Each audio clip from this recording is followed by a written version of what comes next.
The Somebody bullet help us, entered Amy please. Watkins' shoulder at 10:14 p.m. She's not on a breathing. Tuesday night We that need an tasted like ambulance rain and now. regret. It was supposed to be a simple shift at May's Diner, the kind of graveyard Tuesday where the only customers were insomniacs and people running from something. May Chen, the 70-year-old owner who'd hired Amy 3 years ago despite her spotty work history, had gone home hours earlier, leaving Amy to close up alone. Amy had been refilling coffee for the elderly Korean man in booth 7, Mr. Park, she called him, though she'd never learned his real name. He came in twice a week, always Look at the ordered jasmine time. tea with honey, He's late. always left a $5 Something's tip on a happened. $3 check, Why aren't you and listening always to me? watched the door like he was expecting someone who would never arrive. Tonight, someone did. The man she would later know as Sung Min had been sitting in that booth for exactly 47 minutes when the glass door shattered inward. One gunman, ski mask, trembling hands gripping a 9mm like it was the only thing keeping him upright. Amy saw it all in fragments. The rain streaming through the broken doorway, the fluorescent lights reflecting off the puddles forming on the checkered floor, the gun barrel sweeping across the empty diner until it found its target, the old man in booth 7. Amy didn't think. Her body simply moved. She stepped between the gun and the stranger, her coffee pot still clutched in one hand, her white apron stark against the darkness behind her. For one suspended heartbeat, she locked eyes with the gunman, a kid. Really, maybe 22, with desperation carved into every line of his face. Then the world exploded in thunder and fire. The impact spun her sideways. The coffee pot shattered on the floor, dark liquid mixing with the rain and something warmer, redder, spreading across the white and black tiles in a pattern that looked almost artistic. Amy's knees buckled, but before she hit the ground, hands caught her old hands, trembling but surprisingly strong. "No, no, no," Sung Min whispered in Korean, then English, his accent thick with panic. "Not you. It was supposed to be me. Not you." The gunman had vanished into the rain.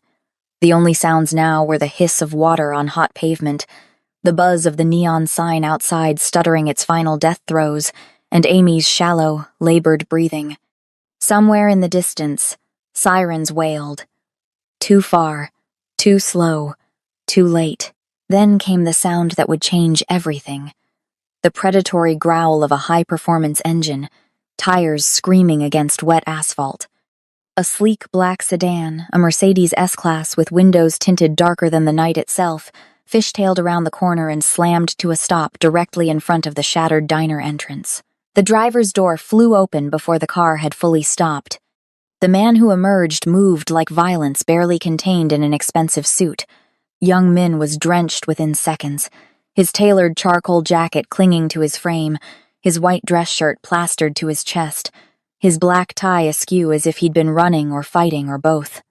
But it was his face that told the real story, a mask of composure shattered completely, mouth torn open in a scream of pure anguish, eyes wild with terror that no amount of power or money could control. He hit the pavement on his knees hard enough that Amy heard the impact even through the ringing in her ears. "Abeoji!" The word ripped from his throat, "Father."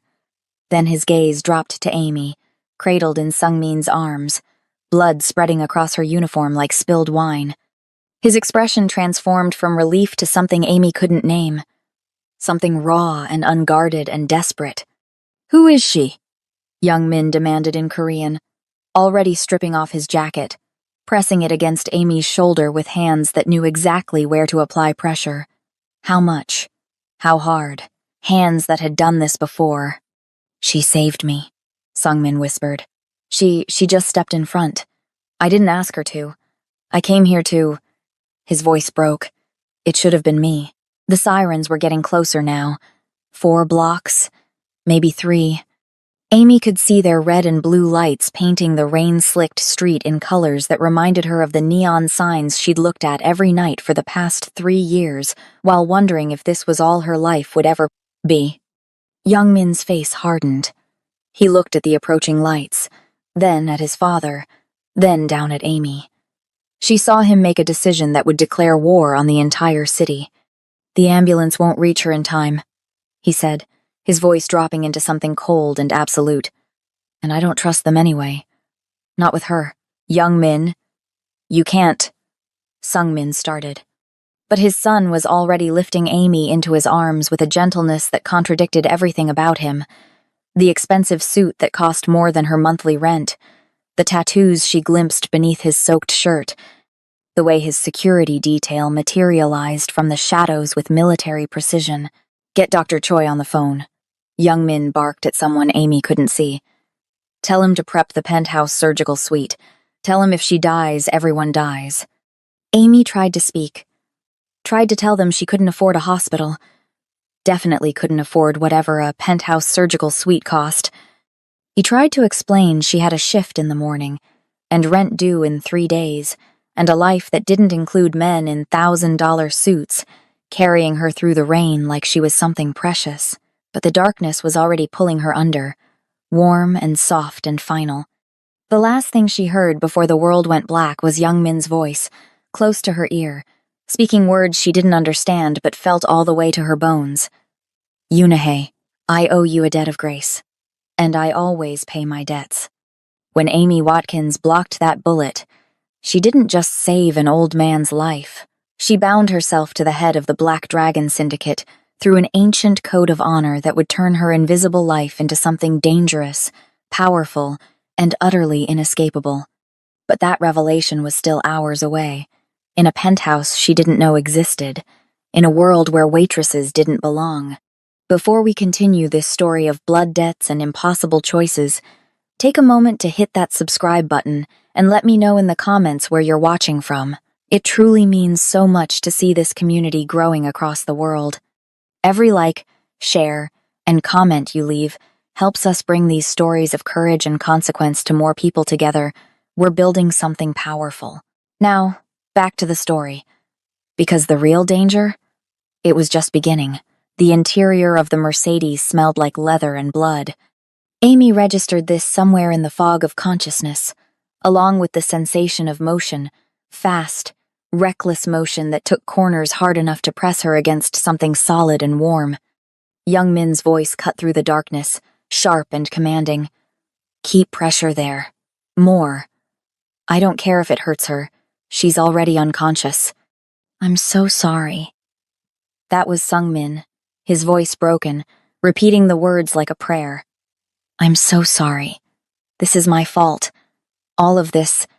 Save it. Young Min's hands pressed harder against Amy's shoulder, and even through the haze of shock, she felt the pain bloom bright and terrible. Dr. Choi, how long? A voice crackled through speakers Amy couldn't see. 12 minutes to the facility. I'm prepping now. How much blood has she lost? Young Min's hand moved to her neck, checking her pulse. His fingers were cold, precise, clinical. Too much. She's thready. Pulse is 140. She's going into shock. Elevate her legs. Keep her warm. And Young Min. The doctor's voice carried a warning. If you bring her to a hospital, if anyone sees... I know. Young Min's jaw clenched so hard Amy could hear his teeth grind. We're not going to a hospital.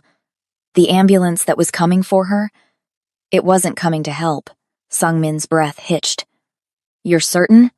I had my people intercept the dispatch. It was rerouted from a burner phone. The driver was a contractor we've seen before. Someone wanted to finish what the gunman started.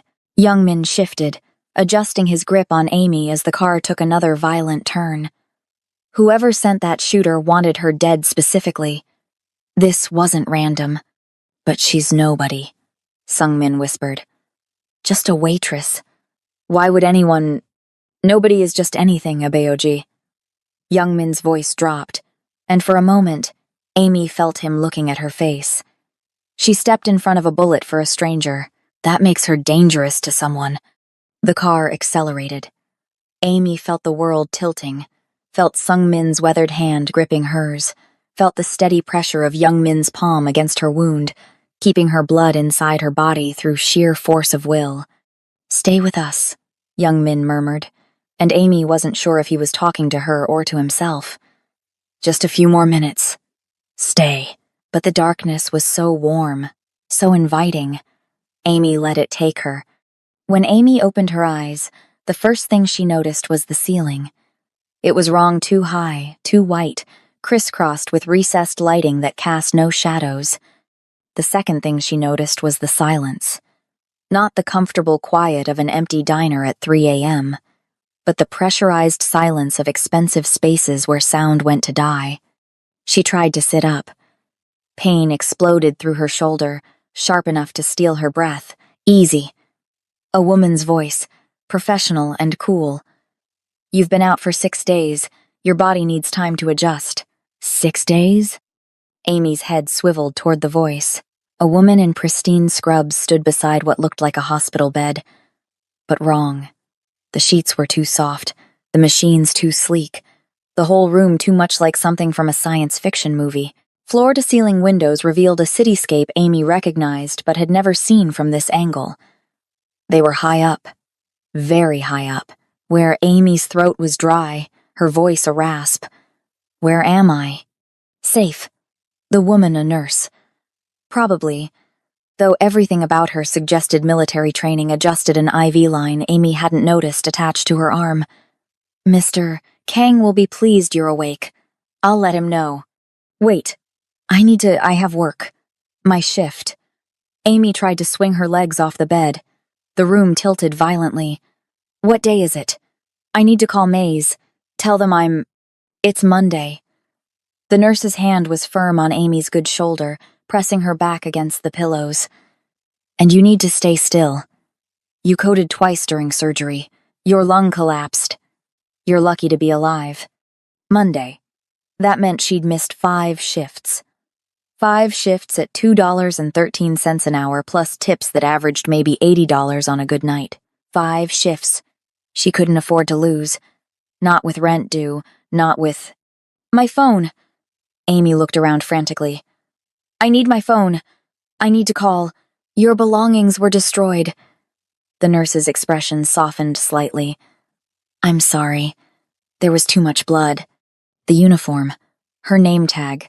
The white apron May had given her on her first day, embroidered with, "You've got this," in crooked letters because May had never been good at needlework but had tried anyway. All of it.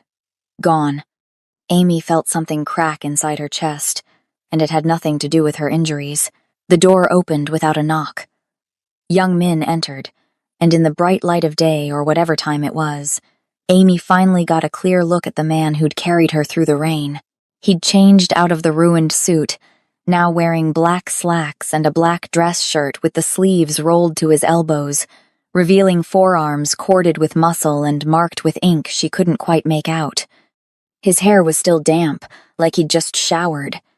He looked tired, more than tired, haunted. When he saw Amy awake, something crossed his face too quickly to name. Leave us, he told the nurse. The woman departed without a word, closing the door behind her with a soft click that sounded too much like a lock. Young Min approached the bed slowly, like he was approaching something wild that might bolt. How do you feel? I need to go. Amy tried to sit up again, ignoring the way her vision swam. I need to get back to work. I need to... May's diner closed 3 days ago. Young Min's voice was matter-of-fact, emotionless. The owner decided the damage from the shooting was too expensive to repair. She sold the property to a developer. It's going to be luxury condos. The words hit Amy like a second bullet. No. She shook her head, wincing at the pain. No, that's May wouldn't just close. Not without telling me. Not without... You were unconscious. She couldn't tell you. Young Min pulled a chair close to the bed, sat down with the careful economy of movement that suggested violence always at the ready. And you don't work there anymore. You don't work anywhere anymore. What are you talking about? I need to... Listen to me carefully. Young Min leaned forward, his dark eyes locked on hers. The bullet that went through your shoulder? It was meant for you, not my father. You. Someone wanted you dead, Amy Watkins. And until we find out who and why, you can't go back to your old life. You can't go back to your apartment. You can't contact anyone you knew. As far as the world is concerned, you died on that street. Amy stared at him. You're insane. I'm realistic. Young Min's expression didn't change. The ambulance that was coming for you was sent by the same people who hired the shooter. If I hadn't taken you, you'd be dead right now. Probably killed in your hospital bed by someone dressed exactly like the nurse who just left this room. You can't just... Amy struggled for words, for logic, for anything that made sense. You can't just kidnap someone and tell them they're dead. I have a life. I have bills. You have a debt. The new voice came from the doorway. Sung Min entered slowly, moving with the careful deliberation of age and injury. In the light, Amy could see him clearly for the first time. The gray hair, the weathered face, the eyes that had seen too much. He was wearing the same beige trench coat from that night, and somehow that small continuity made everything feel more real. A debt? Amy's voice rose. I saved your life. If anyone owes anyone, you don't understand. Sung Min lowered himself into a second chair with a wince. In Korean culture, when you save someone's life, you create something called yunhae. It's a debt of grace so profound it binds families across generations. By saving my life, you've tied yourself to me and to my family. My son now has an obligation to protect you, to care for you, to honor your sacrifice with his own. That's not how the real world works. Amy looked between them, feeling the walls of the beautiful room closing in. I didn't save you to create some kind of mystical debt. I just didn't want to watch someone get shot. I know. Sung Min's voice was gentle, sad. That's what makes it real. Amy's hands clenched the expensive sheets. Who are you people? Silence stretched between them, heavy and terrible. Finally, Sung Min spoke. My name is Kang Sung Min. 30 years ago, I founded an organization called the Black Dragon Syndicate. We controlled imports in 3 states, ran protection in every Korean neighborhood from here to Los Angeles, and I built an empire on the bodies of men who thought they could take what was mine. He paused, his hands folded in his lap. I retired 5 years ago, passed everything to my son. I thought I was done with violence. I thought I could just exist, drink tea in quiet diners, pretend to be a harmless old man. You're a criminal. The words tasted like ash in Amy's mouth. I was a monster, Sung Min corrected softly. And you saved a monster. I'm sorry for that. But Young Min, he glanced at his son. Young Min is many things, but he honors yunhae absolutely. You're under his protection now. No one will touch you, no one will harm you, even if it costs him everything. Amy felt tears burning behind her eyes. I don't want to be protected. I want my life back. Your life tried to kill you, Young Min said flatly. Whatever you stumbled into, whatever you saw or heard at that diner, someone powerful wants you silenced. Until I find out who, you stay here. You stay safe. You stay alive. And if I refuse, Young Min's smile was sharp, humorless. Then you'll die, probably within 48 hours of leaving this building. Is that what you want? Amy wanted to scream. Wanted to run. Wanted to wake up in her cramped studio apartment with the leaking ceiling and the broken heater and the stack of unpaid bills that at least belonged to her. Instead, she closed her eyes and felt a single tear escape, tracking hot down her cheek. How long? She whispered. As long as it takes, Young Min replied. The days blurred together in a haze of expensive medication and unwanted luxury. Amy learned the rhythm of her gilded cage. Wake up to sunrise over a city she couldn't touch. Submit to medical checks from the stone-faced nurse. Eat meals she didn't order from a kitchen she never saw. Stare at walls that cost more than she'd earn in 5 years.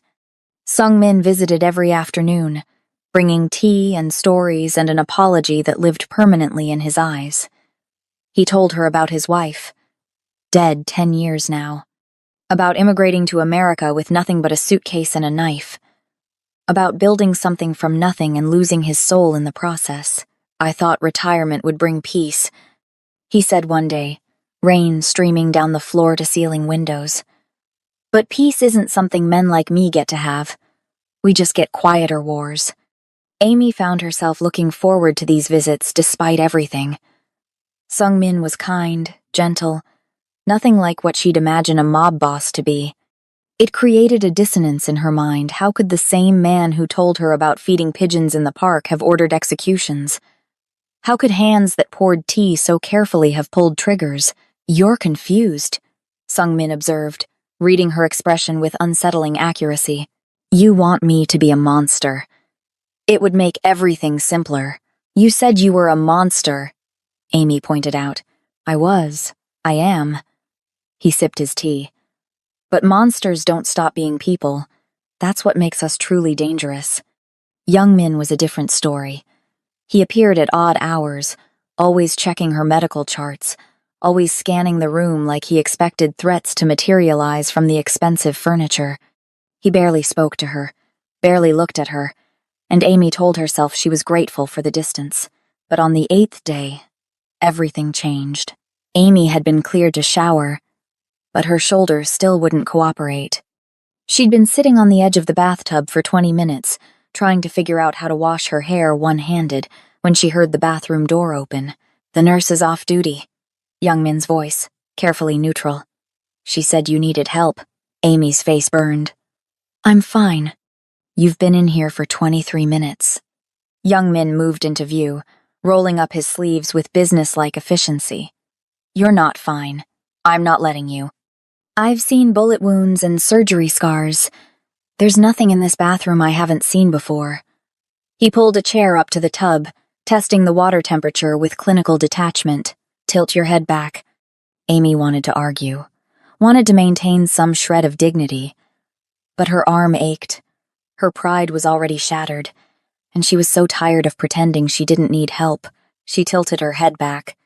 Young Min's hands were surprisingly gentle, working shampoo through her hair with careful precision. He didn't speak, didn't meet her eyes in the mirror, just worked with the focused intensity he seemed to bring to everything. But there was something almost reverent in the way he cradled her head, something tender in how he made sure no soap got in her eyes. Why are you doing this? Amy asked quietly. Doing what? All of this. The medical care, the protection, She gestured vaguely. You could have just dropped me at a hospital. Young Min's hands paused for just a moment. Unahay isn't optional. That's not an answer. It's the only answer I have.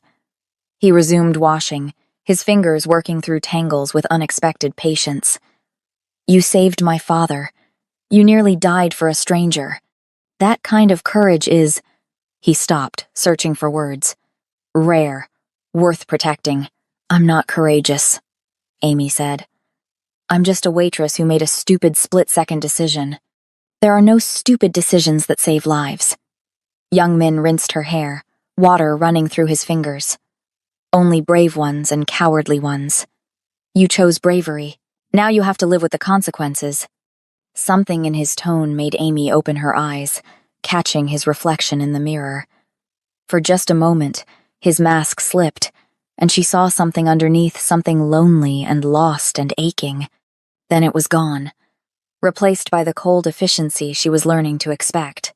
I'll send the nurse in to help you dress, he said, standing abruptly. Try not to move your shoulder too much. He was gone before Amy could respond, leaving only wet footprints and the ghost of gentleness. The assassin came on the 10th day, disguised as a replacement nurse. Amy noticed the discrepancy immediately. The regular nurse had a small scar above her left eyebrow, and this woman didn't. The new nurse also smiled too much, moved too casually, and her eyes kept darting to the IV line in a way that made Amy's instincts scream danger. I need to check your medication, the woman said, approaching with a syringe that caught the light wrong. Amy's hand shot out, yanking the IV from her arm. Get out! The nurse's smile vanished. Her hand went to her pocket. The door exploded inward. Young Min moved like controlled violence, crossing the room in 3 strides. He caught the woman's wrist as she drew a pistol, twisted with brutal efficiency, and slammed her face first into the wall hard enough to crack the expensive plaster. The gun clattered to the floor. Who sent you? His voice was ice and murder. The woman spat blood. Go to hell. Young Min's knee came up, catching her in the solar plexus. She folded, gasping. He let her drop, then crouched beside her, picking up the syringe she'd been carrying, held it up to the light. Potassium chloride, he observed clinically. Quick, looks like cardiac arrest. Clean. His eyes met the woman's. Who sent you? I'm just a contractor, I don't know names. Young Min's hand moved so fast, Amy barely saw it. The syringe buried itself in the woman's thigh. She screamed. That's saline, Young Min said conversationally. But you don't know that, do you? You're wondering if I just injected you with the same poison you were going to use on her. Wondering how long you have. Wondering if your heart's going to stop any second. He leaned closer. Give me a name, and I'll call Dr. Choi. Refuse, and I'll watch you die wondering. Jesus. It was just a text chain, a number I don't recognize. They paid half up front, half on completion. The woman was hyperventilating now, her hand clutching her chest. Please. I have kids. I didn't know who she was. Her name, Young Min growled, is Amy Watkins. And she's under my protection. He stood, pulled out his phone, made a call. Security breach, medical wing. Send a cleanup crew and Dr. Choi. We have a guest who needs enhanced interrogation. The woman started crying. Please, I'm sorry, I didn't know. Young Min ignored her, crossing to Amy's bed.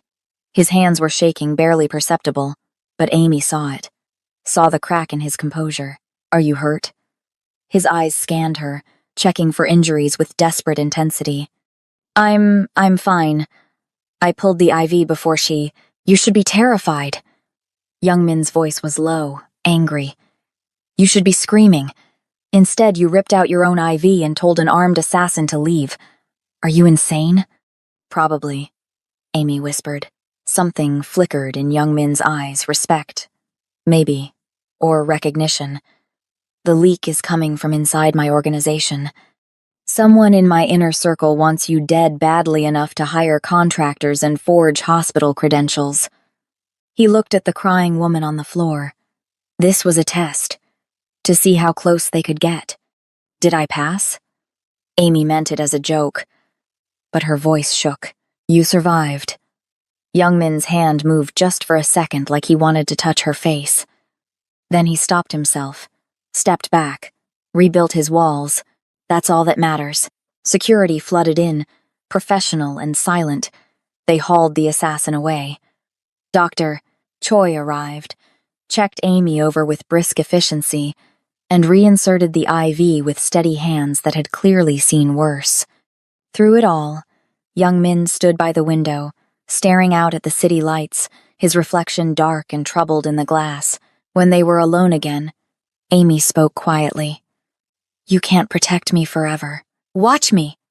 Young Min didn't turn around. Someone in your organization wants me dead. That means you can't trust your own people. How long before they... I'm assigning myself as your primary security. Young Min's reflection met her eyes. No one else comes near you. No one else treats you.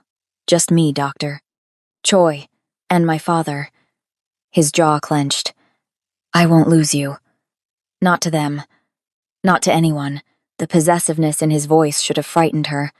Instead, Amy felt something else entirely, something warm and dangerous and completely inappropriate given that this man was a criminal who'd trapped her in a cage, however gilded. Why? She asked. Why does it matter so much? Yunahe can't explain this. You barely know me. Young Min was silent for a long moment. When he finally spoke, his voice was so quiet Amy almost didn't hear it. Because when I saw you bleeding on that street, when I thought you were going to die for my father, for a stranger, for nothing... He stopped, his hands clenching into fists. I realized I'd spent my entire life surrounded by people who would never make that choice. People who only understand transactions and leverage and self-interest. And you... He turned to face her fully now, and the look in his eyes was raw, unguarded, terrifying in its intensity. You restored something I thought was dead, and I won't let them take that away. I won't let them take you away. The silence that followed felt heavy with things neither of them could say. Outside, rain began to fall against the windows, painting the city in familiar patterns of water and light. And somewhere in the shadows of Young Min's empire, a traitor was planning their next move. The storm came 3 nights later, rolling in from the coast with the kind of violence that made the penthouse windows shudder in their frames. Thunder cracked like gunshots across the sky, and Amy was 12 years old again, hiding in a closet while her foster father's rage shook the house. Then she was 16, watching her first foster mother pack her things with mechanical efficiency. Then she was on that street, rain in her eyes, the gun barrel swinging toward her, the moment before everything exploded. She couldn't breathe. The medical wing had seemed safe in the daylight, sterile and controlled. But now, with lightning turning the windows into sheets of white fire and thunder rattling her bones, the room felt like a trap. The walls pressed in. The air turned thick and unbreathable. Amy's hands clawed at her throat, trying to find oxygen that wasn't there. She didn't hear the door open, didn't register Young Min's presence until his hands caught her wrists, gentle but firm, pulling them away from her neck. "Breathe!" His voice cut through the panic, calm and absolute. "Amy, look at me."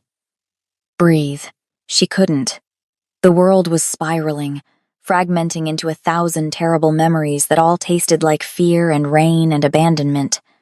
Young Min moved without hesitation. He pulled her against his chest, one hand cradling the back of her head, the other pressed flat against her spine. "Feel my breathing," he said quietly. "Match it. In through your nose, out through your mouth. Follow me." His chest rose and fell in steady rhythm. Amy focused on it, on the solid warmth of him, on the way his heart beat strong and sure beneath her ear. Slowly, agonizingly, her own breathing started to match his. "That's it," Young Min murmured. "You're safe. I have you. You're safe." The storm raged outside, but here, wrapped in arms that smelled like expensive cologne and gunpowder, Amy felt the panic gradually recede.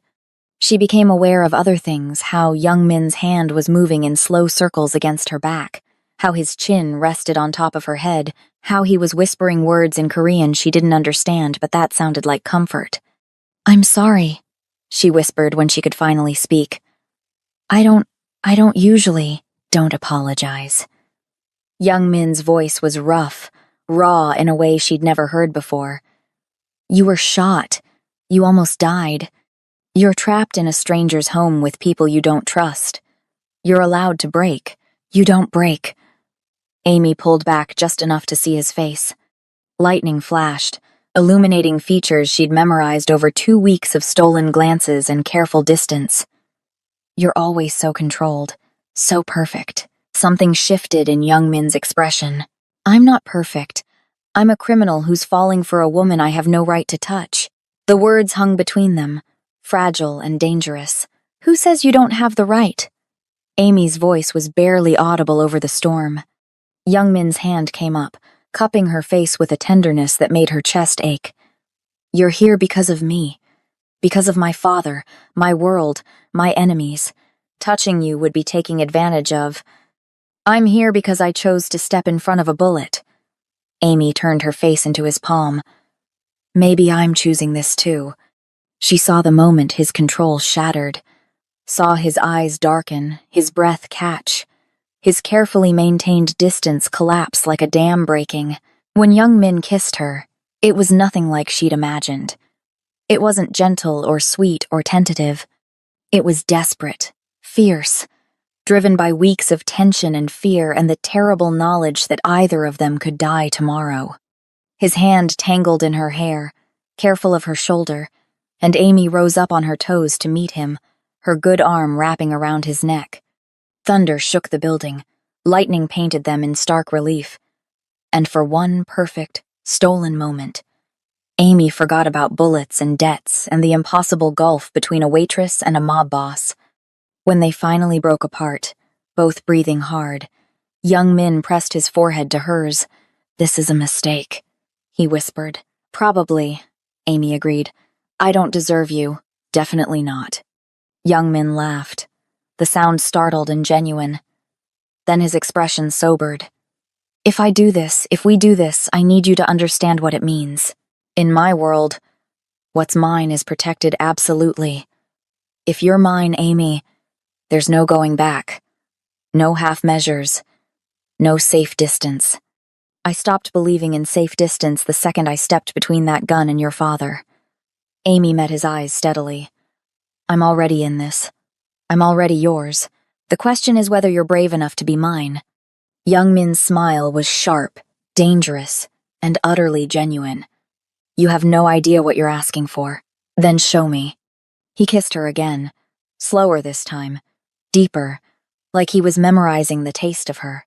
Outside, the storm began to ease, rain settling into a steady rhythm that sounded almost like music. Neither of them noticed the shadow that detached from the hallway, moving silently toward the elevator. Young Min discovered the betrayal in a way that would have been mundane if it weren't so devastating. A text message, sent to the wrong number by mistake. A thread of communication between his most trusted lieutenant Jin-ho, the man he'd called brother for 15 years, and an unknown contact. Target confirmed in medical wing. Boss is distracted. Strike window opens tomorrow night. Young Min stared at his phone for exactly 30 seconds. Then he made 3 calls. The first to his father, the second to his head of security, the third to Dr. Choi, telling him to lock down the medical wing and let no one in or out. He was moving toward Amy's room when the lights went out. Emergency systems kicked in, bathing the penthouse in red emergency lighting. Somewhere, an alarm began to wail. Young Min broke into a run, his hand going to the pistol he always carried now, his mind already calculating angles and odds and acceptable losses. He was 20 feet from Amy's door when the explosion hit. The blast threw him sideways into a wall. His ears rang, his vision swam, but training took over. Young Min rolled to his feet, gun up, scanning for threats through smoke and debris. The medical wing door had been blown off its hinges. No. The word tore from his throat as he charged forward, heedless of danger, heedless of everything except getting to her. The room was empty. The window was shattered. Rappelling ropes disappeared into the darkness below. Young Min's scream of rage echoed through the penthouse. Primal and terrible. They'd taken her. Amy came to with a hood over her head and her hands zip-tied behind her back. She was sitting in a chair, metal, cold in a space that echoed. Warehouse, maybe. Or shipping container. The air smelled like salt and rust and motor oil. She's awake. A voice she didn't recognize. Male. Young. Good. This voice, she knew. Had heard it a dozen times in Young Min's office. Always respectful. Always composed. Jin-ho. Remove the hood. Let her see. Light stabbed into Amy's eyes. She blinked, adjusting, taking in her surroundings with the kind of focused calm that came from knowing panic would get her killed. She was in a shipping yard, surrounded by containers stacked like building blocks. 6 armed men watched her with the cold professionalism of people who killed for money, and standing in front of her, looking almost apologetic, was the man Young Min had trusted above all others. "I'm sorry it came to this," Jin-ho said, pulling up a chair to sit across from her. "You seem like a decent person." "Wrong place, wrong time. Story of my life," Amy replied, proud that her voice didn't shake. Jin-ho smiled. "You have courage. I can see why he likes you. But that's the problem, isn't it? Young Min has never cared about anyone the way he cares about you. It makes him sloppy, emotional, weak. He'll kill you for this." "He'll try." Jin-ho leaned back. "But first, he'll have to find you. And by the time he does, I'll have everything I need, his network, his contacts, his territories. The Black Dragon will have a new head, one who isn't distracted by debts of honor to a waitress." Amy forced herself to meet his eyes. "You're going to kill me, eventually." Jin-ho checked his watch. "But not yet. First, you're going to make a phone call. You're going to tell Young Min exactly where you are. And when he comes, and he will come, alone. Because he's that predictable, my men will end the reign of Kang Young Min. A phone was thrust into Amy's face. Jin-ho dialed, put it on speaker. Young Min answered on the first ring. Amy. Just her name. But she heard everything in it, fear, rage, desperation. I'm at the Skyline port, she said, before Jin-ho could give her a script. He wants you to come alone. It's a trap. Jin-ho backhanded her. Amy's head snapped to the side, stars exploding across her vision. You have 2 hours, Jin-ho said into the phone. Come alone, or I start removing pieces of her. The line went dead. Amy spat blood, looked up at Jin-ho through watering eyes. He's not coming alone. You don't know him at all if you think he's coming alone. Jin-ho's smile was pitying. I've known Young Min for 15 years. He'll come alone because his pride won't allow anything else. He'll come because he thinks he can save you through sheer force of will. He stood, gestured to his men. Secure the perimeter. Kill anyone who approaches. And when Young Min arrives, make him watch before you kill him. Sung Min found his son in the wreckage of the penthouse, standing amid broken glass and bullet casings, staring at the empty medical room with an expression that would have terrified anyone who didn't know him. Young Min. They took her. Young Min's voice was hollow, broken. I promised I wouldn't let them take her. And they... I know. Sung Min moved slowly into the room, stepping over debris. Jin-ho sent me a message. Gloating. He doesn't know I have other phones, other contacts. He thinks I'm a harmless old man. Young Min turned, and Sung Min saw his son's face properly for the first time in years, saw past the mask of control to the terrified man underneath. I can't lose her, Abog. I can't. Then we won't. Sung Min walked to the closet, pulled out a garment bag that had hung untouched for 5 years.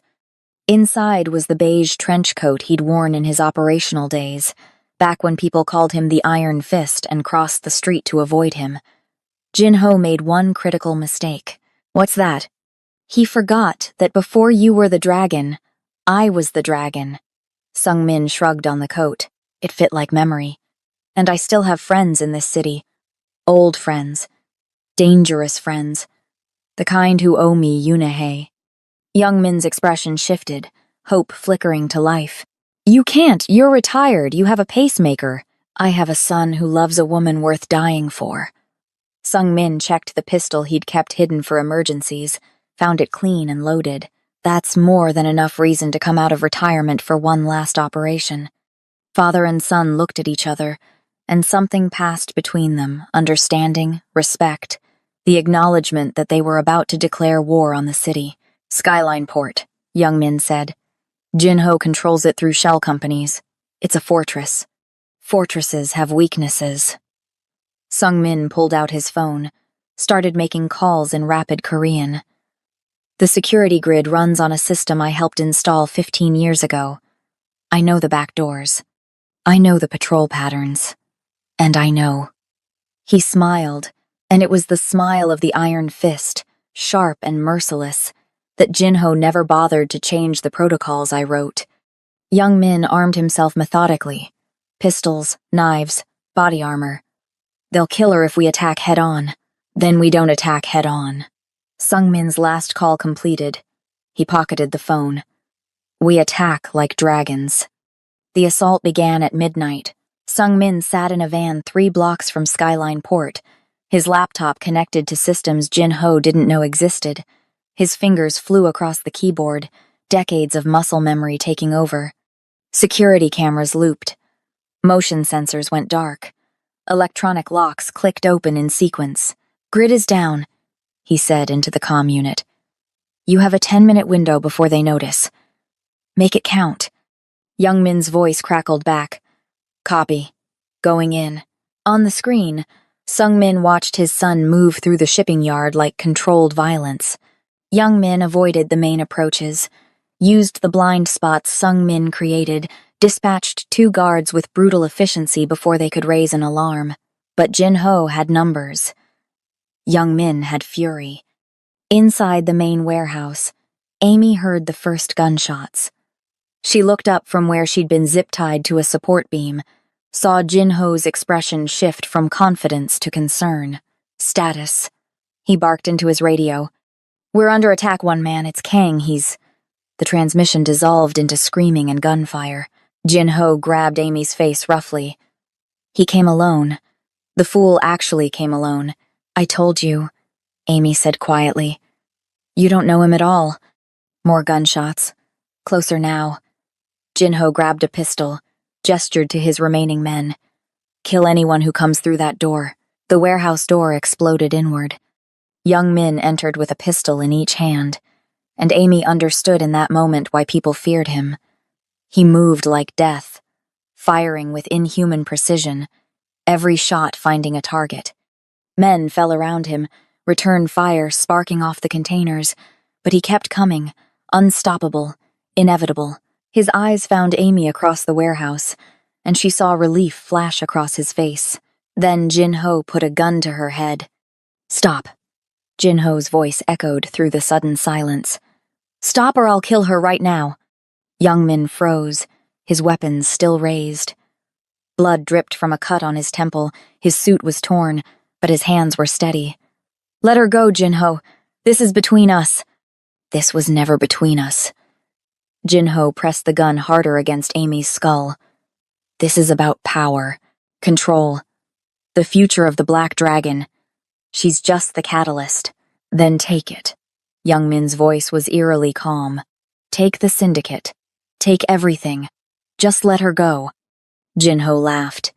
"You'd give up your empire for a waitress?" Without hesitation. The sincerity in Young Min's voice made something crack in Jin-Ho's composure. "You're weak." I was right about that. The old Young Min would never. The lights went out. Sung Min's voice came through Young Min's earpiece. Now, Young Min moved on instinct and trust. He dropped, rolled, fired blindly at where Jin-Ho's voice had come from. The muzzle flash revealed Amy throwing herself sideways, still zip-tied but twisting away. Jin-Ho stumbling backward, his shot going wide. The lights came back on. Young Min was already moving, crossing the warehouse in a desperate sprint. Jin-Ho raised his pistol, aimed at Amy's retreating form. Young Min threw himself between them. The bullet meant for Amy caught him in the vest, the impact driving him to his knees. But his own shot was true. Jin-Ho went down, clutching his shoulder, his weapon clattering away. "No!" Amy reached Young Min, her zip-tied hands awkwardly touching his face. "Are you..." "Vest," he gasped, winded but alive. "I'm fine. Are you hurt?" "I'm fine. Amy looked at Jin-Ho, bleeding on the concrete. "He's finished." Young Min cut Amy's zip ties with a knife from his belt, then stood slowly, retrieved Jin-Ho's weapon. Looked down at the man he'd called brother. "You were right about one thing. I've changed. The old Young Min would have killed you for this. But the man I am now?" He looked at Amy. "He just wants to take the woman he loves and walk away." Sirens wailed in the distance. Sung Min's voice crackled through the comm. "Police in 3 minutes. Time to go." Young Min took Amy's hand. They ran through the shipping yard together, past the bodies and the wreckage, toward the van where Sung Min waited with the engine running. As they sped away from Skyline Port, Amy pressed against Young Min's side, his arm around her shoulders, both of them breathing hard and alive and together. "You shielded me," she said quietly. "Just like I shielded your father." "Yunahe works both ways," Young Min replied. In the driver's seat, Sung Min smiled. The sun rose over a different world. Young Min spent 3 days dismantling the Black Dragon Syndicate. He called meetings with rival factions, offered territories freely, negotiated peace with enemies who couldn't believe their luck.